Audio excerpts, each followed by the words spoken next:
poules font rager les automobilistes, mais Karianne, c'est aussi très dangereux pour les cyclistes.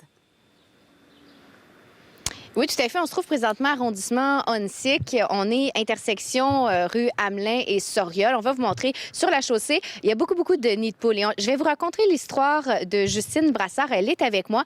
Elle a fait une dangereuse chute au cours des derniers jours. Elle va nous dire ce qui s'est passé. Tu revenais de travailler et c'est ta roue qui s'est coincée dans un nid de poule. Oui, exactement. Donc, je revenais du travail. J'ai pas vu grand-chose. Je me souviens d'être tombée. Ma roue avant est restée coincée dans le nid de poule. J'ai tout simplement été propulsée vers l'avant, au-dessus de mon guidon. Je suis tombée tête première au sol. On voit qu'il reste encore des traces de ce qui s'est passé. Oui. On peut le voir sur les images aussi. Quel type de blessure tu as eu? Est-ce que tu te souviens de ce qui s'est passé? Je me souviens pas de la chute en tant que telle. Je me souviens de m'être relevée. Dans le fond, je sais pas si je suis restée au sol un petit moment dans le fond, à ce moment-là. Donc, je me suis relevée, puis j'ai pris mon vélo, j'ai sonné à une maison pour pouvoir me rendre à l'urgence le plus rapidement possible. Finalement, on parle d'une commotion cérébrale? Oui, une petite commotion cérébrale, là, ça, c'est sûr. Puis les dégâts qu'on voit dans mon visage, là.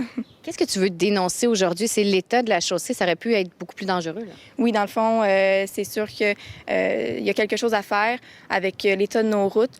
C'est sûr qu'il faut prendre action. C'est pas normal là, de retrouver des routes dans cet état-là. Je pense qu'on a constaté les dégâts, mais il reste justement à prendre action. Puis aussi, il faut prendre des actions à long terme. C'est pas normal que nos routes soient à refaire d'année en année. Et toi, c'est arrivé ici dans le secteur. Alors, c'était la nuit, il faisait sombre. Il n'y a pas beaucoup d'éclairage. C'est notamment ce que tu dénonçais. Oui, exactement. Donc, je me souviens, avant ma chute, d'avoir regardé autour de moi puis de m'être dit « Oh mon Dieu, il n'y a pas beaucoup d'éclairage. » Mais voilà.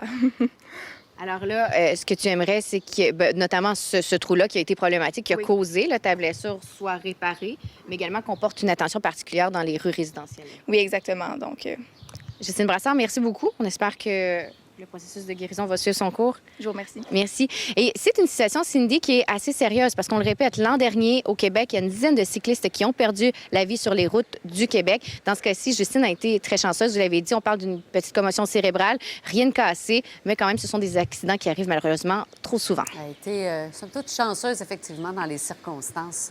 Merci beaucoup, Karianne, de ce témoignage.